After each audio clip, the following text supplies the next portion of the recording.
Russia এবং ইউক্রেনের যুদ্ধের সর্বশেষ পরিস্থিতি যেটা জানা যাচ্ছে, দীর্ঘদিন ধরে চলে আসা এই যুদ্ধটি শেষ পর্যন্ত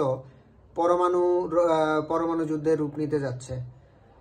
ব্রিটিশ গণমাধ্যম এবং মার্কিন গোয়েন্দা তথ্যের ভিত্তিতে আজকে একটি নিউজ পাওয়া গেল, সেটা হচ্ছে যে আজকেই হয়তো রাশিয়া ইউক্রেনের উপর পরমাণু হামলা চালাতে পারে। মানে এটা সম্ভাবনা সবচাইতে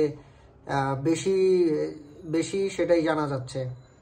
তো এরই মধ্যে আমেরিকা তাদের অ্যাম্বাসিডর কিংবা ইউক্রেনে থাকা যে নাগরিক আছে তাদেরকে আমেরিকাতে ফিরিয়ে নিছে, এবং যে আমেরিকার যেসব নাগরিকগুলো এখনও রয়ে গেছে সেগুলোকেও নেওয়ার জন্য খুব চেষ্টা চালানো হচ্ছে।